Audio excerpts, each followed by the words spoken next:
السلام علیکم ناظرین، شروع کرتا ہوں اللہ کے بابرکت نام سے جو نہایت رحم کرنے والا اور مہربان ہے۔ آپ دیکھ رہے ہیں پروگرام سگنیچر ٹاک اور میں ہوں سید مجتبیٰ۔ میں ہوں ڈاکٹر اسامہ شفیق۔ امید ہے کہ آپ سب لوگ خیریت سے ہوں گے۔ ناظرین، پاکستان کی سیاست ایک بار پھر ہلچل کا شکار ہے اور اس وقت کل سے عمران خان صاحب لانگ مارچ شروع کرنے جا رہے ہیں، اور اس دوران جو ہے ان کے گزشتہ ایک ہفتے کے دوران غیر معمولی واقعات نے ملک کی ہمارے سامنے آئے ہیں، اور سب سے بڑا جو افسوسناک واقعہ جس پہ ہم اس وقت اظہار افسوس بھی کرنا چاہتے ہیں، کیونکہ ہمارے ہی ہم پیشہ اور ہمارے ہی ایک ساتھی ارشد شریف صاحب کو کینیا میں بہیمانہ طور پہ قتل کر دیا گیا گولی مار کے۔ ابھی اس کے بارے میں جو ہے ہم گفتگو بھی کریں گے، لیکن جو بھی کچھ ہوا ہے وہ ایک انتہائی افسوسناک اقدام ہے، ایک زندگی ہے، وہ ایک باپ ہے، بچوں سے ان کے باپ کو چھین لیا گیا۔ سیاست میں اختلافات جو ہیں وہ چلتے رہتے ہیں، لیکن ہماری سیاست اور ہماری سیاست اب کس نہج پہ پہنچ گئی ہے کہ اب لوگوں کی زندگیاں بھی محفوظ نہیں ہیں۔ اور ارشد شریف ایک بے باک صحافی تھے، ان کے نظریے سے، ان کے پروگراموں سے، ان کے کانٹینٹ سے اختلافات کیا جا سکتا، اور ہمیں بھی اختلاف تھا ان کے کانٹینٹ سے۔ ہم کوئی ان کے بیانیے کو جو ہے کہتے ہیں سپورٹ نہیں کر رہے ہیں، لیکن ہر صحافی اب جو سمجھتا ہے اس کے مطابق جو ہے وہ بات کرتا ہے، اور اگر اس کی پاداش میں اس کو وہ اس بات کو ڈیزرو نہیں کرتا کہ اس کی زندگی اس سے چھین لی جائے۔ زندگی اور موت کا وقت متعین ہے، اللہ تعالیٰ نے جو وقت مقرر کیا ہے اس میں انسان کو جانا ہوتا ہے، لیکن جو وجوہات سامنے آتی ہیں اور جس طریقے سے ان سے ان کی زندگی چھینی گئی ہے وہ قابل افسوس ہے۔ ہم اللہ تعالیٰ سے دعا گو ہیں کہ اللہ تعالیٰ ان کی مغفرت فرمائے اور ان کا آگے کا سفر آسان کرے۔ ڈاکٹر صاحب، آپ کچھ ان کے لیے کہتے ہیں؟ جی، ارشد شریف صاحب پاکستان کے ایک ممتاز صحافی تھے، اور بحیثیت مجموعی پاکستان کی صحافت جس طرح دو کیمپس میں ڈیوائیڈ ہو چکی ہے، تو ان کے ناقدین بھی تھے اور ان کو پسند کرنے والے بھی تھے، لیکن بدقسمتی سے ہماری سیاست کے ساتھ صحافت میں بھی تشدد کا عنصر در آیا ہے۔ اور ارشد شریف کوئی پہلے صحافی نہیں ہے کہ جن کو قتل کیا گیا۔ اس سے پہلے سلیم شہزاد کو، ولی خان بابر کو قتل کیا گیا، اور اسی طرح پاکستان کے صف اول کے صحافیوں میں جناب ابصار عالم صاحب کو گولیاں ماری گئیں، حامد میر کو گولیاں ماری گئیں، مطیع اللہ جان صاحب کو اغوا کیا گیا، علی احمد طور کو اغوا کیا گیا، فاٹا رضوان رضی صاحب کو اغوا کیا گیا، تشدد کا نشانہ بنایا گیا۔ تو ایک طویل فہرست ہے کہ پاکستان میں صحافت دباؤ کا شکار ہے، اور یہ دباؤ کسی اور کی جانب سے نہیں ہے، یہ دباؤ براہ راست حکومت کی طرف سے ہے، سیاسی جماعتوں کی طرف سے ہے، اور سیکیورٹی ایجنسیز کی طرف سے ہے، جس کے اوپر صحافت دباؤ کا شکار ہے۔ اور پاکستان کی صحافت کے اوپر ایسا وقت بھی آ گیا ہے کہ اب خود سیکیورٹی ادارے اس قتل کے حوالے سے اپنی صفائیاں پیش کر رہے ہیں۔ یہ بھی ایک لمحہ فکریہ ہے ہم سب کے لیے۔ یقیناً ڈاکٹر صاحب اس موضوع پہ ہم بات کریں گے، اور یہ پروگرام کا ہمارا حصہ بھی ہے، جی، لیکن اس کو ہم لیٹر آن اس پہ بات کریں گے۔ ٹھیک ہے۔ تو لیکن اس سے پہلے ہم کچھ دوسرے سیاسی معاملات جو ہیں ان کے اوپر بات چیت کرنا چاہتے ہیں، کیونکہ ایک لانگ مارچ جو کل سے شروع ہو رہا ہے، اور اس کے تناظر میں ایک غیر معمولی صورتحال، اور اس میں یہ ارشد شریف صاحب کا جو ہے شہادت جو ہے وہ بھی اس میں شامل ہو جاتی ہے، کہ جس طریقے سے جو آگے 2-3 دن میں جو صورتحال نے تبدیلی کی ہے، اور اس کے نتیجے میں فوج ادارے کے جو کیا کہتے ہیں، خاص طور پہ ایک اسپائنگ ایجنسی جن کی روایت نہیں ہے، ان کے ڈی جی نے، D G I S I general Nadeem Anjum صاحب پہلی بار D G I S P R کے ساتھ پریس کانفرنس میں بیٹھے، انہوں نے سوالات کا جواب دیا، اور یہ ایک ویسے تو انہوں نے اپنے موقف کا اظہار کیا، اور انہوں نے یہ بات بتائی کہ چونکہ یہ صورتحال ہے اور میں صورتحال کو ایکسپلین کرنے کے لیے جو ہے یہاں پہ اس وقت آپ کے سامنے بیٹھا ہوں، جو کہ عام طور پہ اس کی روایت نہیں ملتی، لیکن اصولی طور پہ جب ایک ادارے کے اتنے اہم شخص کو جس کا رول نہیں بنتا کہ وہ میڈیا کے سامنے بیٹھے، اور وہ اس طرح اس کے سامنے آیا، تو یہ خود ایک دفاعی پوزیشن میں آ گیا، یعنی کہ اس کا مطلب ہے کہ ان کے اوپر اتنا دباؤ ہے کہ وہ اس دباؤ سے نکلنے کے لیے جو ہے وہ اسپائنگ ایجنسی کے سربراہ کو سامنے آنا پڑا۔ اور کیا یہ اقدام جو ہے اس کے لیے کافی اس دباؤ سے نکلنے کے لیے؟ کیا یہ نہیں نظر آ رہا کہ آگے جا کر اس دباؤ سے نکل کر کچھ اور ایکسٹرا آرڈنری میجرز بھی لینا پڑیں گے. وہ ایکسٹرا آرڈنری میجرز کیا ہو سکتے ہیں؟ کیا بساط الٹنے جا رہی ہے؟ کیا جمہوریت کو خطرہ ہے؟ خاص طور پہ کل جو ہے دیکھیں 3-4 چیزیں بڑی اہم ہیں. ایک تو یہ کہ نومبر کا اینڈ آ رہا ہے جس کو ہم جس کو پاکستانی تمام ماہرین جو ہے سیاست کی ڈیڈ لائن قرار دے رہے ہیں پاکستان کی سیاست میں کسی تبدیلی کے لیے. پھر یہ لانگ مارچ شروع ہوگی اور یہ ارشد شریف کی شہادت کے بعد جو ہے وہ یہ سارا سلسلہ شروع ہوا. اس کے علاوہ ابھی کل فیصل واوڈا صاحب کی پریس کانفرنس جو آئی ہے اس میں انہوں نے بڑے ہوش ربا قسم کے انکشافات کیے ہیں. یہ ساری صورتحال ہمیں ایسا لگ رہا ہے, مجھے کم از کم ایسا لگ رہا ہے کہ کوئی یہ نہیں میں کہہ رہا ہوں کہ میں پیش گوئی نہیں کر رہا ہوں, لیکن مجھے ایسا لگ رہا ہے کہ اس سے نکلنے کا واحد راستہ اگر ادارے کو اپنے اس دباؤ سے نکلنا ہے تو یہ اگرچہ ملک کے لیے بہت نقصان دہ ہوگا, لیکن مجھے اس کے علاوہ اور کوئی راستہ نظر نہیں آ رہا کہ بساط الٹ دی جائے, ورنہ بصورت دیگر کیا اور کیا اس کا متبادل ہو سکتا ہے؟ کیا کہیں گے آپ اس بارے میں؟ بہت شکریہ مشتبہ صاحب. پہلی بات تو یہ کہ جو آج غیر متوقع طور پر ایک ہنگامی پریس کانفرنس بلائی گئی اور ایک انیوژول ہیپننگ ہے جو پاکستان کی سیاسی تاریخ میں ہوئی ہے, میرا خیال سے اگر میں اس کو سم اپ کروں تو یہ اپنے پروجیکٹ کی ناکامی کا اعتراف تھا پاک فوج کی جانب سے, کیونکہ خود ڈی جی آئی ایس آئی اس میں بیٹھ گئے اور D G I S P R press conference کر رہے ہیں, تو ہمیں نام لینے میں کوئی قباحت نہیں ہے. نہیں بس کیا اس سے پہلے کوئی پروجیکٹ کامیاب بھی ہوا ہے؟ جی میں اسی طرف آ رہا ہوں کہ جو پروجیکٹ لانچ کیا گیا تھا اس کا نام کچھ بھی دے لیجیے آپ, مجھے نہیں پتا کہ ان کا کیا نام ہوگا, لیکن یہ پروجیکٹ کی ناکامی کا باضابطہ طور پر اعتراف ہے پاکستان کے 2 اعلیٰ ترین عسکری اداروں کے سربراہان کی جانب سے, اور انہوں نے اس بات کا بھی اعتراف کیا کہ ہم سیاست میں مداخلت کرتے رہے ہیں. تو سب سے پہلی بات تو یہ بات ہمیں سمجھنی چاہیے کہ نوبت یہاں تک اس وجہ سے آئی کہ پاکستان کے افواج نے جو اپنے حلف کے تحت پابند ہیں کہ سیاست میں عمل کوئی حصہ نہیں لیں گے, سیاست میں مداخلت نہیں کریں گے, نہ صرف انہوں نے اپنے حلف کی خلاف ورزی کی, نہ صرف انفرادی طور پہ بلکہ ادارہ جاتی طور پہ انہوں نے اس بات کا اعتراف کر لیا کہ حلف کی خلاف ورزی کی گئی. اب آپ اس کو کوئی بھی نام دے دیں, ملمہ کاری کر دیں, کچھ بھی کر دیں, اس کو ڈیفیوز کرنے کی کوشش کریں, لیکن بہرحال یہ بات بالکل طے شدہ ہے کہ سیاست میں مداخلت کی گئی, پروجیکٹ لانچ کیا گیا, اور بدقسمتی سے جو سابقہ D G I S P R کے دور میں ایک 5th جنریشن وارفیئر کا ایک تذکرہ تھا, تو 5th جنریشن وارفیئر کے تحت جو مجاہدین تیار کیے گئے تھے وہ مجاہدین الٹے ہی پڑ گئے. یہ خلاصہ ہے اس تمام پریس کانفرنس کا. اب رہی بات یہاں پر کہ ارشد شریف صاحب لانگ مارچ, پاکستان کی سیاست, آرمی چیف کی تقرری, یہ تمام چیزیں ایسی جگہ پر آ کے مل گئی ہیں کہ پاکستان کے عسکری اداروں کے پاس بھی زیادہ وقت اب نہیں رہ گیا ہے. اگر بساط الٹنے کی بات کی جائے گی تو میں یہ دیکھ رہا ہوں کہ پاکستان کے اندر کوئی نہ کوئی خونی طور پہ, خدا نہ خواستہ خونی انقلاب تو نہیں کہہ سکتا, میں خون ریزی ضرور دیکھ رہا ہوں کہ پاکستان کے اندر کوئی خون ریزی بھی ہو سکتی ہے. اس میں خون ریزی قطع کلامی کی معافی چاہتا ہوں, آپ نے کہا کہ خون ریزی بھی دیکھ رہا ہوں, اگر بساط الٹی جاتی ہے تو اس کی صورت میں کون سی خون ریزی دیکھی جاتی ہے؟ عموماً ہم نے یہ دیکھا کہ جب بساط الٹی جاتی ہے, ماضی کی 3-4 مثالیں ہمارے سامنے ہیں, تو اس کے نتیجے میں کوئی خون ریزی نہیں ہوئی. نہیں, دیکھیں ماضی کے بعد سے پلوں کے نیچے سے بہت سارا پانی بہہ چکا ہے. پاکستان کی تاریخ کی اگر آپ مطالعہ کر لیں تو کبھی کسی آرمی چیف کو آرٹیکل 6 کے تحت غداری کے تحت سزائے موت کا حکم نہیں سنایا گیا. اب تو پرویز مشرف کو سزائے موت کا حکم سنا دیا گیا ہے, عارضی طور پہ آپ نے معطل کرا دیا, لیکن وہ ابھی تک اسٹینڈ کرتی ہے سزائے موت. تو پاکستان کی تاریخ میں کسی ملٹری ڈکٹیٹر کو اس طرح سزائے موت کا حکم بھی نہیں سنایا گیا.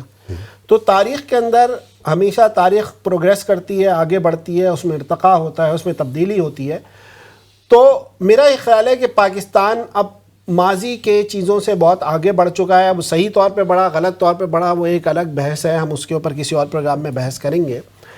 لیکن جس طریقے سے تحریک انصاف اور عمران خان نے لوگوں کو چارج کیا ہے, اس سے پہلے نواز شریف صاحب نے افواج کے خلاف جس طرح نام لے لے کر, خاص طور پہ موجودہ آرمی چیف کا نام لے لے کے جس طرح دونوں نے استعمال کیا, اور بہرحال خیبر پختونخوا اور بلوچستان سے جو آوازیں اٹھ رہی تھیں اور اربن سینٹر سے جو آوازیں اٹھ رہی تھیں, ان آوازوں کی گونج شاید کم سنائی دے رہی تھی، لیکن جو اب ان آوازوں کی گونج جو پنجاب سے سنائی دے رہی ہے، اس نے پاکستان کی سیاست کا ایک نیا رخ متعین کر دیا ہے۔ پاکستان میں کبھی سیاست پرو اسٹیبلشمنٹ ہوتی تھی، اب پاکستان کے اندر پوری سیاست اینٹی اسٹیبلشمنٹ کے رخ پہ کھڑی ہوئی ہے۔ تو اگر آپ یہ سمجھتے ہیں کہ کوئی نرم اور گرم انقلاب یا نرم اور گرم مداخلت یا کوئی کو کے ذریعے سے پاکستان کو دوبارہ ریکیپچر کیا جا سکتا ہے، تو میرا خیال میں وہ چیزیں اب بہت آگے بڑھ گئی ہیں۔ اس وقت بھی وہ آگے کیا بڑھ گئی؟ کیا مزاحمت کا آپ کو نظر آ رہی ہے؟ اگر مزاحمت کرے گا تو کون کرے گا مزاحمت؟ دیکھیں، مزاحمت کسی ایک طرف سے نہیں ہوگی۔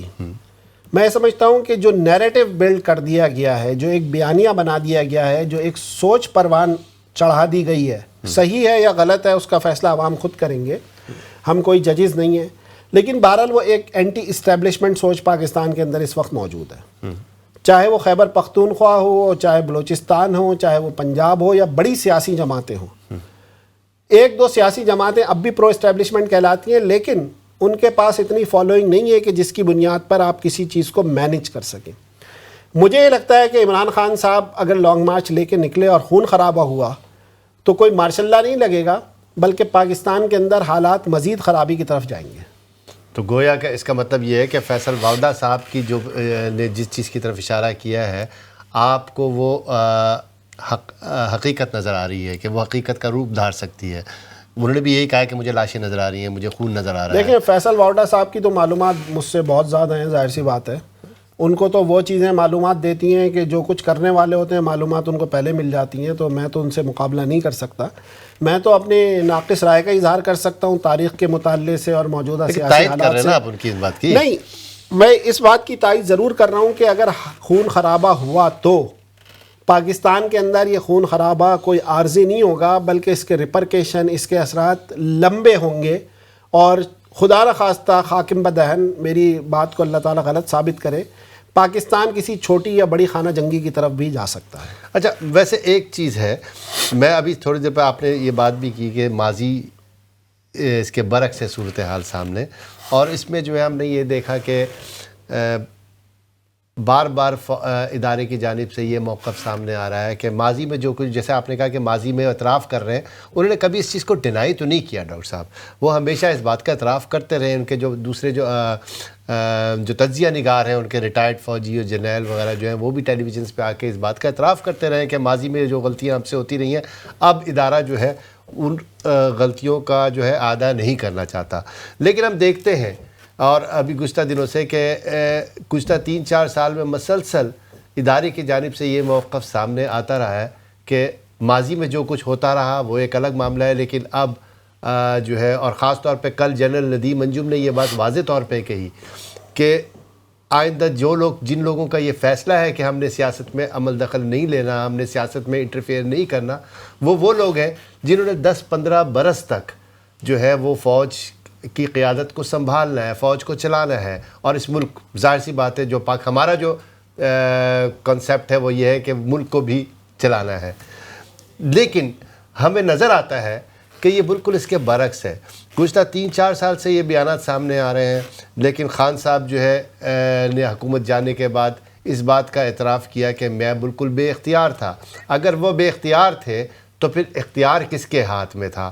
سب کو پتہ ہے، سب کو اندازہ ہے۔ تو یہ کوئی مطلب وہ اس کو اس چیز کو وہ ڈینائی کرتے رہے۔ اس سے پہلے تو وہ اس بات کا اعتراف کرتے تھے کہ ہمارے ہاتھ میں اختیار تھا، ہم انٹرفیئر کرتے تھے، لیکن ان 4 سال میں جب خان صاحب نے یہ موقف پیش کیا کہ میرے پاس کوئی اختیار نہیں تھا، تو یہ ان کی ایک بات کی تردید آ گئی۔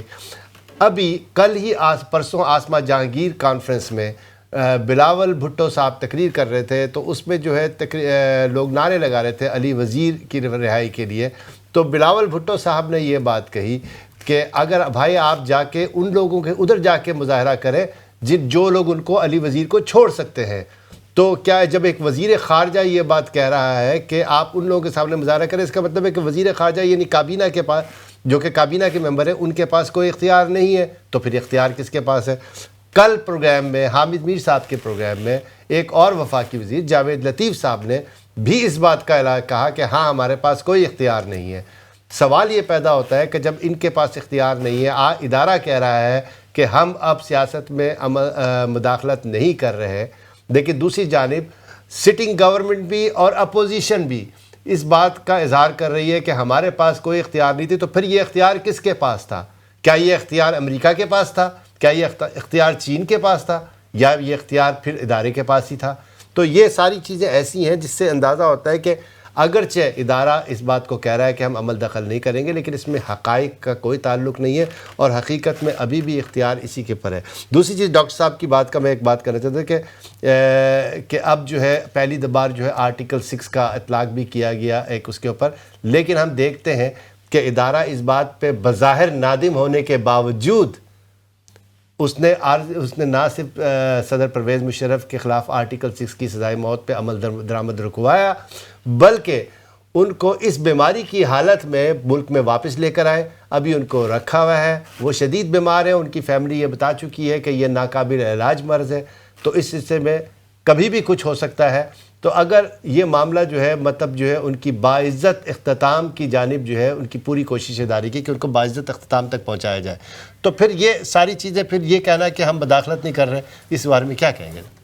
دیکھیں، اس کے دو پہلو ہیں. ہم اگر دونوں کا تجزیہ الگ الگ کر لیں تو میرا خیال میں ہمیں آسانی ہو جائے گی. پہلی بات یہ کہ عمران خان یہ کہتے ہیں کہ میرے پاس کوئی اختیار نہیں تھا، یہ بات بھی غلط ہے. اور عمران خان جب یہ کہتے تھے میرے پاس سارا اختیار تھا تو یہ بات بھی غلط ہے.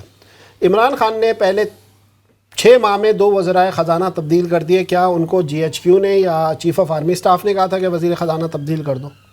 ٹھیک ہے. جو عمران خان دعوے کر کے آئے تھے کہ میرے پاس ایک ایسی ٹیم ہے کہ وہ پاکستان کو بدل دے گی، اس میں سے تو ہمیں کوئی ایک بھی نمونہ انہوں نے نہیں دکھایا کہ جس میں تبدیلی ہمیں نظر آئے. دیکھیں، ایک معاملات ایسے ہیں کہ جس کا ملک کی اندرونی سیاست سے تعلق ہے اور بہت بڑے فیصلوں سے تعلق نہیں ہے جو عمران خان صاحب کر سکتے تھے. ایک منٹ ڈاکٹر صاحب، آپ نے جو بات کی کہ وہ 2 وزیر خزانہ تبدیل کر دیے اور اس کے بعد کر دیے، دیکھیں وہ تو اس وقت تو ایک پیج پہ تھے نا، تو وہ ان کو آن بورڈ لے کے جو ہے دورے پہ تک پہ تو ساتھ جاتے تھے. وہ نہیں، دیکھیں دورے پہ ساتھ جانا یا نہ جانا وہ ایک الگ مسئلہ ہے، میں اس کی بات نہیں کر رہا. میں یہ بات کر رہا ہوں کہ جو بات سمجھنے کی ہے کہ عمران خان صاحب کو لایا گیا، کون لے کر آئے، RTS کس نے بٹھوایا، جہاز بھر بھر کے کون لا رہا تھا، کس نے پیسے خرچ کیے، یہ سب کھلا سچ ہے. ٹھیک ہے. جو ڈپٹی DG ISI تھے کہ جو الیکشن سیل کے ذمہ دار تھے، جنرل فیض حمید صاحب، ان کا کیا کردار ہے الیکشن جتوانے میں یہ سب کو معلوم ہے. اور اس کے بعد وہ DG ISI کس وجہ سے بنایا گیا، کس طرح فیسیلیٹیٹ کرتے رہے، یہ بات سب کو معلوم. لیکن میں جو بات کرنا چاہ رہا ہوں کہ وہ ہر معاملے میں فوج کی مداخلت ایسی نہیں ہوتی کہ وہ ڈے ٹو ڈے افیئرز میں ہی مداخلت کرے. ٹھیک ہے. پاکستان کے اندر ایک فوج کا کردار ہے، ہم اس کو منع نہیں کر سکتے. بدقسمتی کے ساتھ خارجہ پالیسی کے اندر، داخلہ پالیسی کے اندر اور کسی حد تک مالیات کے حوالے سے فوج کا ایک کردار ہے اور اس کو فوج دیکھتی ہے، مانیٹر کرتی ہے. خاص طور پہ جب FATF کی گرے لسٹ سے پاکستان کا نام نکلا تو یہ میرے لیے بڑی حیرت انگیز بات تھی کہ پاکستان کے مین اسٹریم میڈیا چینلز یہ خبر چلا رہے تھے کہ جنرل باجوہ کی وجہ سے پاکستان FATF کی گرے لسٹ سے نکل گیا. لیکن جو میں بات کرنا چاہ رہا ہوں، تعلیم کا اختیار، صحت کا اختیار، PSDP کا اختیار یعنی کہ ترقیاتی کام کرانے کا اختیار، اہل لوگوں کو ان کے مناصب پہ لگانے کا اختیار، یہ سارے اختیار تو عمران خان صاحب کے پاس تھا نا. لیکن انہوں نے پنجاب کے اندر کس کو چنا؟ عثمان بزدار صاحب کو. KPK کے اندر کس کو چنا انہوں نے؟ محمود خان صاحب کو. اسی طرح وزرائے خزانہ کے حوالے سے بھی کبھی وہ ایک کو پکڑتے تھے، کبھی دوسرے کو پکڑتے تھے. کبھی وہ کہتے تھے کہ پیپلز پارٹی کی پالیسیز نے اور نون لیگ کی پالیسیز نے معیشت کا بیڑا غرق کر دیا، اور اس کے بعد انہی کے وزیر خزانہ حفیظ شیخ صاحب کو دوبارہ وزارت خزانہ کا منصب دے دیا. گڈ گورننس بیڈ گورننس کو اختیار سے ملا رہے ہیں. نہیں، اختیار دیکھیں جتنا بھی اختیار تھا، میں تو یہ بات کر رہا ہوں کہ عمران خان کہتے ہیں کہ میرے پاس پورا اختیار نہیں تھا. جتنا بھی اختیار ان کے پاس تھا انہوں نے اس اختیار کو کس طریقے سے یوٹیلائز کیا، سوال یہاں پہ یہ پیدا ہوتا ہے. نہیں، یوٹیلائز کیا، اختیار تھا. مطلب دیکھیں یہ معاملات تو گورننس کے معاملات ہو گئے، ادارہ اس میں انٹرسٹڈ بھی نہیں ہے. جی ٹھیک ہے نا. اگرچہ اس میں بھی بہت ساری چیزیں ایسی ہیں جو ادارے کے لیے مفید ثابت ہو سکتی ہیں، جو ان کے مفادات ہوتے ہیں ان سے وابستہ ہو سکتی ہیں، لیکن بنیادی طور پہ آپ کو پتہ ہے کہ جو فنانس، ٹھیک ہے، یہ سب سے بڑا مسئلہ ہے جس میں جو ہے اور فائنانس کا ایف ٹی ایف سے بڑا تعلق تھا، گہرا تعلق تھا، اور اسی لیے اس میں جو ہے کہتے ہیں باقی جہاں تک میڈیا نے کہا کہ جنرل صاحب کا بڑا کردار ہے وہ سارا ہے، تو وہ تو دیکھیں فوج کا ایک ساتھ ساتھ جو ہے میڈیا کمپین چلتی رہی ہے، ٹھیک ہے، اس میں وہ جسے کہتے ہیں شخصیت سازی، آپ نے دیکھا کہ جنرل صاحب سے پہلے جو ان کے جو پیشو تھے راحیل شریف صاحب، ان کے لیے بھی شکریہ راحیل شریف کا ایک ہیش ٹیگ باقاعدہ جو ہے جو کہ ہر سوشل میڈیا میں اور خاص طور پہ اسی ٹیم کی جانب سے جو مجاہدین جن مجاہدین کا آپ ذکر کر رہے تھے جو تیار کیے ہیں، انہی کی جانب سے یہ ایک بڑا ٹرینڈ تھا، انہوں نے یہ ٹرینڈ بنایا تھا، تو وہ تو شخصیت سازی جو ہے وہ کرتے رہے ہیں ہمیشہ سے، لیکن سوال یہ پیدا ہوتا ہے کہ اختیارات جو ہیں ان چیزوں سے گورننس سے ہٹ کے جو مین ایشوز ہیں خارجہ پالیسی، فائنانس، اس میں کیا حکومتوں کے کوئی اختیارات ہوتے ہیں؟ دیکھیں، اختیار جب آپ وزیر اعظم بن گئے، چاہے کسی بھی طریقے سے بنے، کسی نے بھی بنایا، تو اب اختیار کو استعمال کرنا آپ کی کمپیٹنس کو ظاہر کرتا ہے، آپ کی صلاحیت کو ظاہر کرتا ہے۔ اب آپ کو اختیار کو استعمال کرنا ہے، اگر آپ اختیار استعمال نہیں کر رہے تو آپ پہلے دن اسٹیپ ڈاؤن کر جاتے، آپ منع کر دیتے کہ بھائی 6 مہینے ہو گئے میں تو کچھ کر ہی نہیں پا رہا، فلانا فون آ جاتا ہے، فلانا یہ آ جاتا ہے، تو میں کام ہی نہیں کر پا رہا۔ 3.5 سال تک آپ نے کبھی یہ تاثر نہیں دیا عمران خان صاحب نے کہ میں بے اختیار ہوں، وہ تو یہ کہتے تھے ہم ایک پیج پر ہیں، تو ایک پیج کا مطلب تو یہ ہے کہ ہر بات کنسنسس سے ہو رہی ہے نا، یعنی کہ آپ بھی راضی ہیں، میں بھی راضی ہوں، کل کو میرے اور آپ کے درمیان جھگڑا ہو جائے تو میں کہہ دوں میں تو راضی نہیں تھا، انہوں نے یہ سارا کام کر دیا۔ میں تو بہت بنیادی بات کر رہا ہوں، میں تو نہ خارجہ پالیسی کی بات کر رہا ہوں، نہ میں داخلہ پالیسی کی بات کر رہا ہوں، نہ میں خزانے کی بات کر رہا ہوں، میں تعلیم اور صحت کو آپ اٹھا لیں، جو تعلیم اور صحت کے انڈیکیٹرز ہیں پاکستان کے اندر، کیا عمران خان صاحب کے دور میں وہ بہتر ہو گئے یا نہیں ہوئے؟ ٹھیک ہے، عمران خان کے دور میں جو کرپشن ہے، جو ٹرانسپیرنسی انٹرنیشنل کی رپورٹس آتی ہیں کرپشن کے حوالے سے، آزادی اظہار کے حوالے سے، کیا وہ انڈیکیٹرز بہتر ہوئے یا نہیں ہوئے؟ اس میں تو براہ راست کوئی میں نہیں کہہ سکتا کہ فوج کا تعلق تھا کہ فوج آ کے مجھے کہتی تھی کہ اس کو چھوڑ دو یا اس کو پکڑ لو۔ مہنگائی ہے، مہنگائی کو کنٹرول کرنا حکومت کا کام ہے، کیا عمران خان صاحب کے دور میں مہنگائی کو کنٹرول کر لیا گیا؟ کچھ نہیں ہوا۔ یعنی کہ اب یہ اس بات کا الزام اتار کے ادارے پہ لگا دینا کہ جناب سارا کام تو یہ کر رہے تھے، میں تو کچھ کر نہیں رہا تھا، تو بھائی کیا آپ کرسی پہ جھولنے کے لیے پرائم منسٹر بنے تھے؟ تو پھر تو آپ اس غلطی کا اعتراف کریں کہ میں تو غلط بنا تھا۔ اب وہ کہتے ہیں کہ اگر میں شیر شاہ سوری کی طرح مجھے 5 سال مل جاتے، ٹھیک ہے، شیر شاہ سوری سے اپنا موازنہ کر رہے ہیں جس نے بر صغیر کے اندر 5 سالوں میں اتنا کام کر دیا جو انگریز 150 سال میں نہیں کر سکا۔ ڈاکٹر صاحب ہم گفتگو سے بات جاری رکھیں گے، یہیں سے شروع کریں گے کیونکہ تھوڑا سا وقت ہمارے پاس کم ہے، ہم نے بریک پہ جانا ہے، تو ہم اگلے سیگمنٹ میں جو ہے ہم بات کریں گے، اسی سے گفتگو کا سلسلہ آگے بڑھائیں گے اور بات کریں گے کیا اداروں پہ اس طریقے سے تنقید جائز ہے یا نہیں۔ ایک بریک کا وقت ہوتا ہے ناظرین، ہمارے ساتھ رہے گا، تھوڑی دیر میں دوبارہ ملتے ہیں۔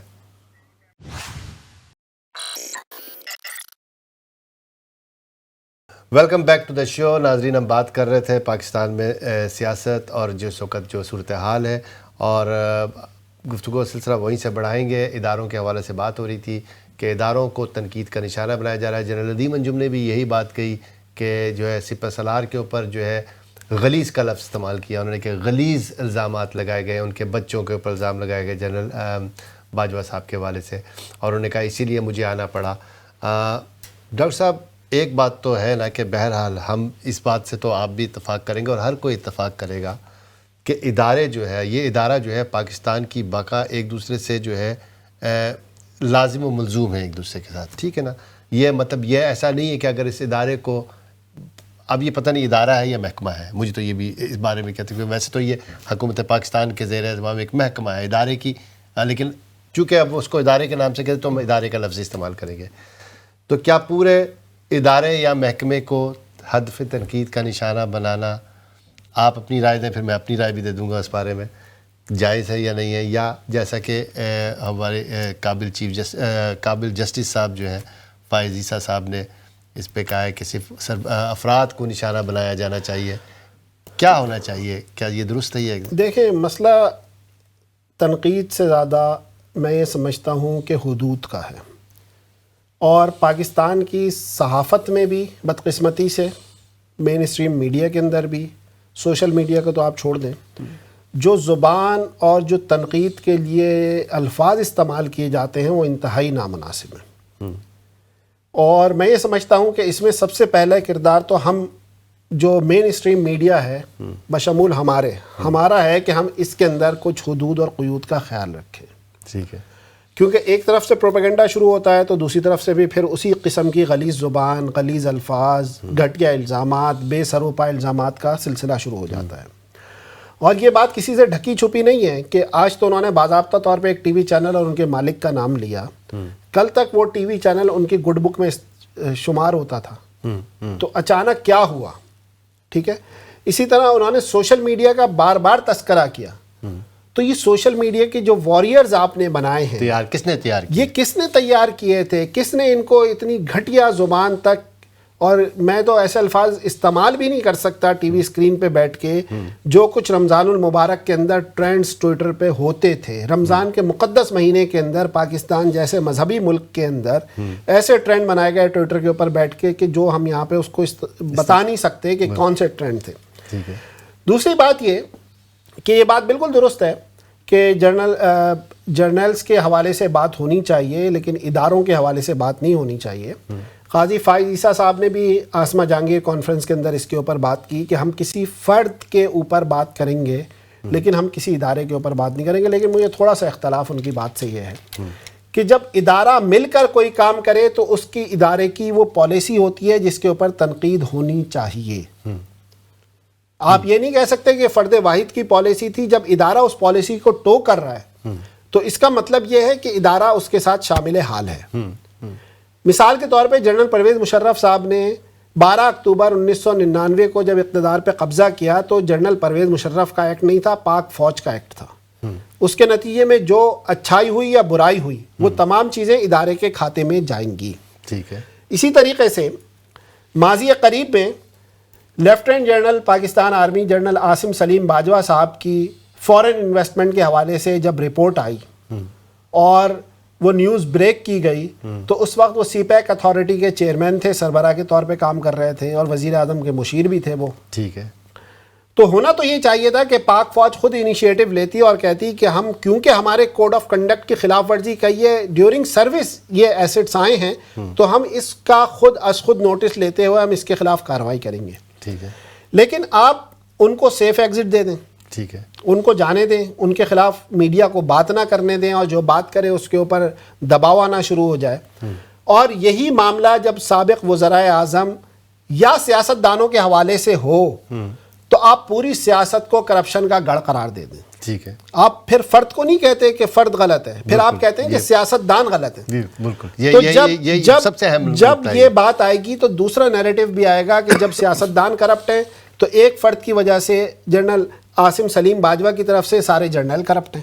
میں نہیں کہتا کہ 100% جرنیل کرپٹ ہیں، نہ 100% سیاستدان کرپٹ ہیں، لیکن جب ایک طرف سے نیریٹو بلڈ ہوگا تو اس کا جواب بھی اسی طریقے کا آئے گا. بالکل. تو میرا یہ خیال ہے کہ رول آف گیمز طے کرنے چاہیے، سب لوگوں کو بیٹھنا چاہیے. D G I S P R بھی آ جائے، ڈی جی آئی ایس آئی بھی آئے، قومی قیادت بھی آئے، سب لوگ بیٹھیں اور اس بات کو طے کریں کہ رول آف گیمز کیا ہوں گے. یہ نہیں ہو سکتا کہ ایک وقت کے وزیر اعظم کو نائل قرار دے دیا جائے، ایک وقت کے وزیر اعظم کو پھانسی چڑھا دی جائے اور ایک مارشل لا ایڈمنسٹریٹر آ کر جس کو آرٹیکل 6 کے تحت سزائے موت ہو چکی ہے وہ پاکستان کے اندر پروٹوکول کے ساتھ آئے اور چھپ کر بیٹھ جائے، اس کے خلاف کوئی کارروائی نہ ہو سکے. بالکل. اچھا، یہی چیز سب سے بڑی اہم ہے کہ ایک تو سب سے اس دائرہ کار میں جن رولز آف گیمز کی آپ نے بات کی ہے اس میں صرف ایک ہی محکمہ نہیں آنا چاہیے. میں پھر بولوں گا یہ محکمہ ہے، ٹھیک ہے نا، یہ وزارت دفاع کے انڈر آنے والا ایک محکمہ ہے، ٹھیک ہے نا. صرف ایک محکمہ نہیں آنا چاہیے، باقی اس میں سارے ادارے آنے چاہیے. یہ پھر رول آف گیمز جو ہیں سیٹ ہونے چاہیے کہ پارلیمنٹ کے بارے میں بھی آپ ایسی بات نہیں کر سکتے. اگر کوئی ایم این اے، کوئی سینیٹر اگر کرپٹ ہے تو آپ اس کا نام لیں، اس کو وہ کریں، لیکن اس پہ آپ یہ بول دیں کہ پوری پارلیمنٹ ہی، پوری سینٹ ہی جو ڈاکو پہ مشتمل ہے تو پھر اس پہ بھی پابندی ہونی چاہیے. بالکل ٹھیک ہے نا. پھر آپ عدلیہ کے بارے میں آپ پوری عدالت کے تمام ججز کو جو ہے آپ نشانہ نہیں بنا سکتے. کچھ ججز جو ہیں آپ کے سامنے شوکت صدیقی جیسا جج بھی تھا جس نے اپنی کرسی قربان کر دی اس کے لیے، لیکن اپنے موقف سے پیچھے نہیں ہٹا. ٹھیک ہے نا. ہم کو صرف یہی نظر نہیں آ رہا کہ ہم کو صرف جسٹس ثاقب نثار ہی عدلیہ کا نام ہاں جسٹس منیر، جسٹس ثاقب نثار عدلیہ کا چہرہ نہیں ہے، اور بھی اچھے ججز ہیں اس میں بہت سارے ایسے ججز بھی شامل ہیں جنہوں نے باقاعدہ اپنی پوری اپنا کیریئر قربان کر دیا.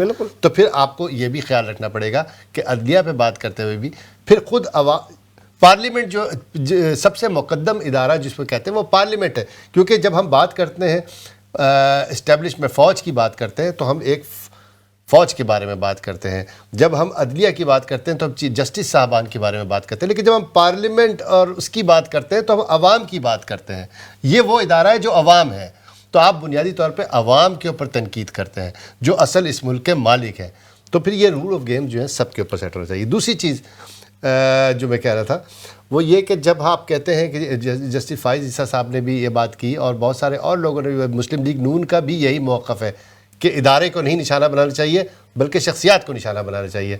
تو یاد رکھیں، دیکھیں یہ شخصیات جن کو آپ تنقید کا نشانہ بنا رہے ہیں یہ کس جگہ سے اپنی طاقت حاصل کرتے ہیں. جو سورس آف انرجی ہے ان کا وہ کیا ہے؟ کیا کوئی ڈپٹی کمشنر، کیا کوئی پروفیسر یہ اقدام اٹھا سکتا ہے؟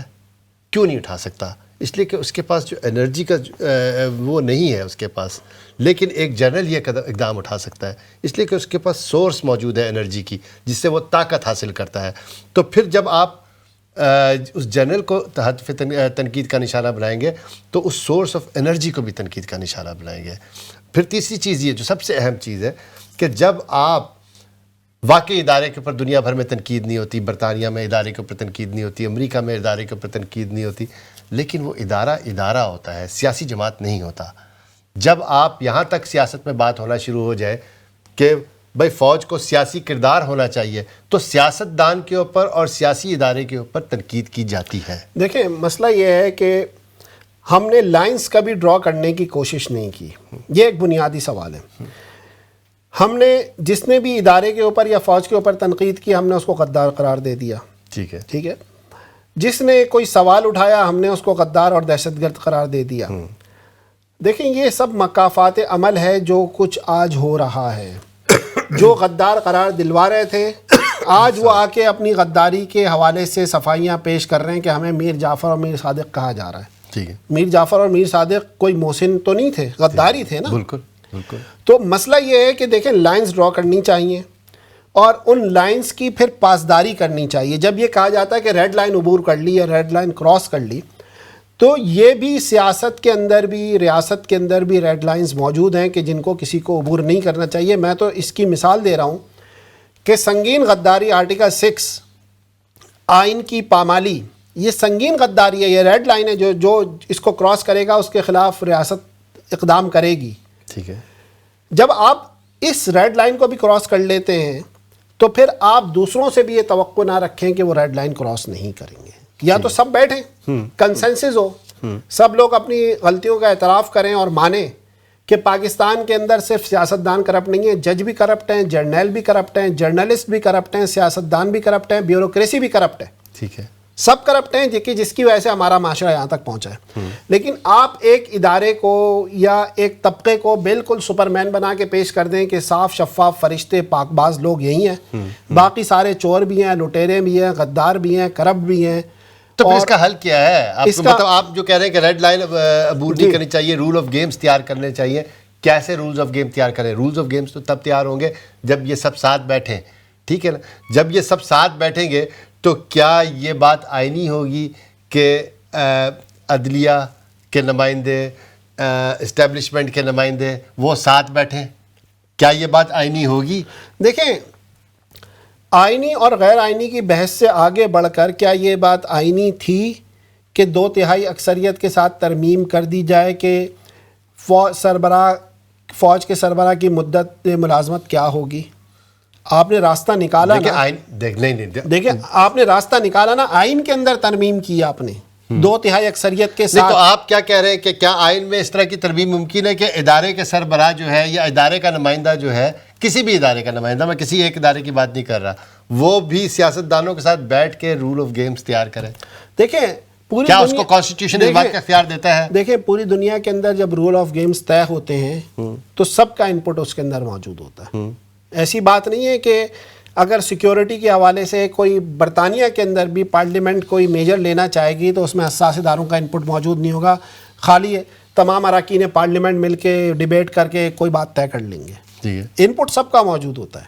ٹھیک ہے، اب ہمیں ایک نیا معاہدہ، عمرانی معاہدہ کرنا پڑے گا، سب لوگوں کو بیٹھنا پڑے گا ایک مقام کے اوپر، چاہے اس کو آپ کو آئین کی پاسداری کا نام دیں، عہد نو کا نام دیں، تجدید نو کا نام دیں کہ آئین کی پاسداری کے حوالے سے ہم اس پوائنٹ پہ کھڑے ہیں اور اس سے آگے نہیں بڑھیں گے. مطلب نیشنل سیکیورٹی کونسل کا نام چینج کر کے آپ اس کو جو ہے، نہیں، میں نیشنل سیکیورٹی کونسل کے حق میں نہیں ہوں، نیشنل سیکیورٹی کونسل کی بات نہیں ہے. جو بات آپ کر رہے ہیں وہ تو نیشنل سیکیورٹی کونسل ہی ہو جائے گی. دیکھیں میں ایک بات کر رہا ہوں آپ سے، سیکیورٹی معاملات کے اوپر پاک فوج بریفنگ دیتی ہے، ان کیمرہ سیشن ہوتا ہے، تمام اراکین پارلیمنٹ بیٹھے ہوتے ہیں، اس میں وہ بھی بیٹھے ہوتے ہیں، فوج پہ تنقید کرتے ہیں. ٹھیک ہے، لیکن وہ بیٹھ کے ان کی بھی بات سنتے ہیں کہ سیکیورٹی کے حوالے سے کیا کنسرن ہے ہمارے اور ہمیں اس سے کس طریقے سے نمٹنا ہے.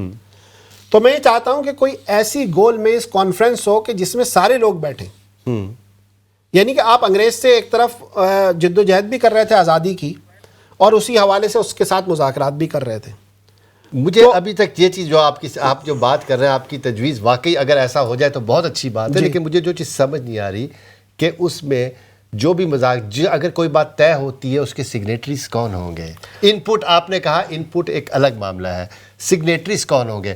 جہاں تک رولز آف گیمز ہیں، رولز آف گیمز تو آلریڈی سیٹ ہے کانسٹیٹیوشن میں، کیا اس کی پاسداری ہو جاتی ہے؟ دیکھیں بہت سارے لوپ ہولز ایسے موجود ہیں کہ جس سے ہر ایک فائدہ اٹھاتا ہے. مثال کے طور پر جب کوئی چیف مارشل لا ایڈمنسٹریٹر آتا ہے وہ عدلیہ سے رجوع کرتا ہے اور عدلیہ اس کو انڈیمنیٹی دے دیتی ہے.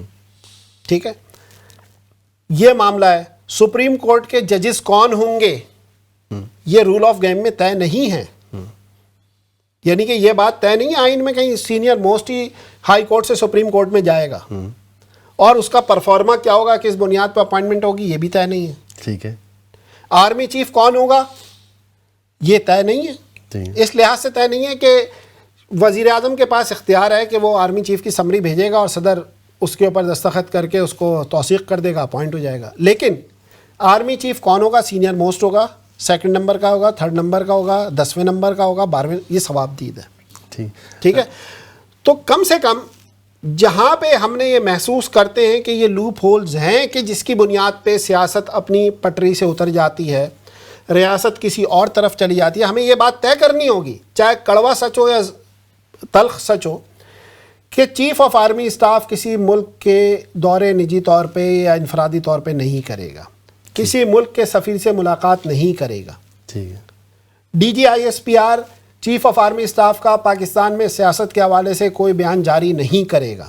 ٹھیک ہے، تو جب ہم یہ چیزیں طے کریں گے تو اس کے بعد میں یہ سمجھتا ہوں کہ اوور نائٹ یہ کام نہیں ہوگا، بلکہ آہستہ آہستہ over the period of time یہ کام ہوگا، اور سیاست کے جو رولز ہیں اور ریاست چلانے کے جو رولز ہیں وہ دوبارہ طے ہوں گے، کیونکہ اس کی تفریق اب مٹ چکی ہے. یعنی کہ آپ کو پتہ نہیں چلتا کہ اصل حکمران کون ہے، فوج ہے یا سویلین ہے یا بیوروکریسی ہے یا سیاستدان ہے. ٹھیک ہے ڈاکٹر صاحب، ایک اور موضوع پہ ہم نے یہی جو اس کا آغاز، ہم نے پروگرام کا آغاز بھی اسی موضوع سے کیا تھا، ارشد شریف صاحب کا، اور ظاہر سی بات ہے کہ افسوسناک معاملہ ہے کہ ان کو اس طرح سے شہید کر دیا گیا. لیکن ان کی شہادت کے بعد، ان کے قتل کے بعد جب جو صورتحال نے جس تیزی سے پلٹا کھایا ہے، اور اس کے بعد الزامات اور الزامات در الزامات کا ایک سلسلہ شروع ہو گیا، سوری معاف کیجیے گا، کہانی روز جو ہے وہ تبدیل ہو رہی ہے. پہلے کینین پولیس جو ہے اس نے بھی اپنا موقف جو ہے تبدیل کیا. پہلے جو انہوں نے یہ کہا کہ وہ کینیا ایک جو ہے وہ بچے کو اغوا کرنے کے شک میں جو ہے اس پہ ان کو کہتے ہیں گولی ماری گئی. بعد میں اب انہوں نے موقف تبدیل کر لیا، تو ظاہر سی بات ہے انہوں نے جو موقف تبدیل کیا اس سے پوری کہانی تبدیل ہو گئی، اور اس سے یہ نظر آنے لگا کہ اندر سے ان کو فائر کیا گیا. پھر اس کے بعد جو ہے الزامات کا ایک سلسلہ پہلے عمران خان صاحب اور ان کی پوری جماعت نے جو ہے سوشل میڈیا کے ذریعے اور اس کے ذریعے ایک بیانیہ ڈیولپ کیا. اس کے بعد گزشتہ روز فیصل واوڈا صاحب نے اس بیانیہ سے بالکل جیسے کہتے ہیں غبارے سے ہوا نکالنے کی کوشش کی. اگرچہ پاکستان تحریک انصاف کا جو پوری ٹیم ہے وہ یہ کہہ رہی ہے کہ یہ ڈرامہ فیصل واوڈا کو انسٹال کیا گیا اور ناکام ہو گیا، لیکن بہرحال اس کے اثرات ہیں. اس کے بعد پھر ڈی جی یا D G I S P R کی جو پریس کانفرنس ہے اس میں بھی انہوں نے پوری وہ ایک ٹیلی ویژن چینل کے مالک جو ہے ان کا بھی نام اس میں جو ہے وہ کیا جا رہا ہے اور باقاعدہ بتایا جا رہا ہے کہ کس طریقے سے وہ ان کو باہر بھیجا گیا. تو اب یہ ساری صورتحال جو سامنے آئی ہے اور اس کے بعد اب اتنے واضح ثبوت بھی پیش کر دیے ہیں D G I S P R نے بھی, لیکن اس کے باوجود کیا یہ چیز سامنے آنے کے باوجود کہ کے پی کے کی گورنمنٹ کی انوالومنٹ اور اس کے بعد کیا اس سے جو ہے لانگ مارچ کے اوپر کوئی اثرات مرتب ہوں گے؟ وہ لوگ جو خان صاحب کے پیچھے ہیں کیا ان کے اوپر اثرات کوئی مرتب ہوں گے؟ کیا ان کو حقائق نظر آئیں گے؟ یا ماضی میں جیسے کہ ویڈیو سکینڈل کی بات ہو رہی تھی, خان صاحب نے پہلے ہی کاؤنٹر کر دیا, اس لوگوں کو بتا دیا, لوگوں نے پہلے ہی کہنا شروع کر دیا کہ اگر کوئی ویڈیو آئے گی تو وہ فیک ہوگی. اس طرح آڈیو کے بارے میں بھی جو ہے اور ہر طرح کا جو بھی معاملہ جو بھی الزام لگا اس کا کوئی نہ کوئی توجیہ پیش کر دی گئی اور لوگوں نے اس کو قبول کیا, کیونکہ پاپولیرٹی میں ابھی بھی اس بات پہ ہوں کہ خان صاحب اس وقت پاکستان کی پاپولیرٹی کے حساب سے نمبر 1 ہے اس وقت, اور کوئی لیڈر ان کے اسٹیچر کا اس وقت نہیں ہے. تو اب یہ ساری صورتیں اگر کھل کے بھی سامنے آ جاتی ہے اور اگر یہ چیز ثابت بھی ہو جاتی ہے کہ ارشد شریف صاحب کو کسی سیاسی مفاد کے لیے باہر بھیجا گیا اور جو آبجیکٹیوز تھے وہ اچیو کر لیے گئے, تو کیا اس سے کوئی رائے عامہ میں کوئی فرق پڑے گا؟ کوئی سیاسی صورتحال میں کوئی تبدیلی آئے گی؟ دیکھیں یہ بات بہت اہم ہے کہ رائے عامہ ایک دفعہ بنتی ہے, بار بار نہیں بنتی اور نہ اتنی جلدی سے ٹوئسٹ ہوتی ہے. ٹھیک ہے. ارشد شریف صاحب کے قتل کے حوالے سے تمام انگلیاں اسٹیبلشمنٹ کی طرف اٹھ رہی تھیں اور اس کی وجوہات بھی ہیں. چاہے اسٹیبلشمنٹ کا اس میں کوئی کردار نہ ہو, لیکن جو ماضی کی جو پوری تاریخ رہی ہے اس کے اندر جو اسٹیبلشمنٹ کا صحافت کے حوالے سے کردار ہے وہ یقیناً قابل تحسین نہیں ہے. ٹھیک ہے. اسٹیبلشمنٹ کا کیا حکومتوں کا بھی؟ دونوں کا, جمہوری حکومتوں کا. جی بالکل, دونوں کا کردار قابل تحسین نہیں ہے. اول بات یہ ہے کہ ارشد شریف صاحب کن حالات میں گئے, کن حالات میں ان کو ملک چھوڑنا پڑا, یہ ابھی تک ایک صیغہ راز ہے. ایک ورژن آ چکا ہے آئی ایس پی آر کی طرف سے, ایک ورژن ان کے اہل خانہ اور ان کے دوست احباب کی طرف سے آ رہا ہے. لیکن یہ بات دونوں کر رہے ہیں کہ ان کو بہرحال کوئی تھریٹ تھا کہ جس کی بنیاد پہ وہ ملک سے باہر گئے. ٹھیک ہے. اب وہ تھریٹ کس کی طرف سے تھا, سچا تھا, جھوٹا تھا, ان کو بھیجا گیا, ان کو نہ ہی بھیجا گیا, جو بھی تھا بہرحال اب وہ ہمارے ساتھ موجود نہیں ہے. لیکن میں یہ سمجھتا ہوں کہ ارشد شریف صاحب کے قتل کے اوپر بھی اب بدقسمتی کے ساتھ سیاست کی جا رہی ہے. ٹھیک ہے. اور یہ سیاست بھی وہی لوگ کر رہے ہیں کہ جو جن کے وہ حامی تھے یا جن کی طرف ان کا جھکاؤ موجود تھا. ٹھیک ہے. میں سمجھتا ہوں کہ جب قتل ہو جائے تو قتل کی آزادانہ تحقیقات تک ہمیں سیاست نہیں کرنی چاہیے. ٹھیک ہے. اور یہ ظاہر سی بات ہے لیکن اگر قتل کروایا ہی اس لیے گیا ہو کہ اس پہ سیاست کرنی ہے, دیکھیں یہ تو میں تو یہ بھی بات جبھی ثابت ہوگی جب نہیں, میں بھی مفروضے کی بنیاد پہ بات کر رہا ہوں گی. ٹھیک ہے, جب تحقیقات ہوں گی جب یہ بات ثابت ہوگی کہ پارٹی اے صحیح ہے یا پارٹی بی صحیح ہے. ٹھیک ہے. لیکن بہرحال یہ بات درست ہے کہ جس طریقے سے اسٹیبلشمنٹ نے صحافت کو دباؤ میں لانے کی کوشش کی ہے, چاہے وہ انہوں نے یہ قتل میں ان کا کوئی کردار نہ ہو, لیکن بہرحال انگلیاں انہی کی طرف اٹھ رہی ہیں. ٹھیک ہے. اور وہ اب اپنے دفاع کے اندر آ گئے ہیں کہ ہم نے یہ کام نہیں کیا, اور اس کے لیے ڈاکومنٹری ایویڈنس اور تمام چیزیں جو D G I S P R نے آج پیش کی. تو میں یہ کہتا ہوں کہ آپ کو اپنی پالیسیز کو ریویو کرنا چاہیے. پالیسیز کو ریویو کرنا چاہیے. ٹھیک ہے. ارشد شریف قتل کس نے کیا شاید یہ ہمیں کبھی نہ پتہ چل سکے, کیونکہ ہمیں یہ نہیں پتہ چل سکا کہ لیاقت علی خان کیسے قتل ہوئے, ہمیں یہ نہیں پتہ چل سکا کہ بے نظیر بھٹو کو کس نے قتل کیا. یو این او کی ٹیم بھی آ گئی, چلی گئی. ہمیں آج تک یہ نہیں پتہ چل سکا کہ میر مرتضیٰ بھٹو کو کس نے قتل کروا دیا. ایسے تو بہت سارے کیسز ہیں جن کا آج تک نہیں پتہ چل سکا. میں یہ سمجھتا ہوں کہ ارشد شریف کے قتل کا نہیں پتہ چل سکے گا, نہیں پتہ چل سکے گا. لیکن یہ ہمارے لیے الارمنگ ہے, اور ہمارے اداروں کے لیے اور اہل سیاست کے لیے بھی اور اہل صحافت کے لیے بھی, کہ ہم اپنی لائن ڈرا کریں, اس سے آگے نہ جائیں. اہل صحافت خاص طور کے اوپر کسی کی محبت کے اندر اور کسی کے بغض کے اندر اتنے آگے نہ جائیں کہ آپ ان لائنز کو کراس کریں.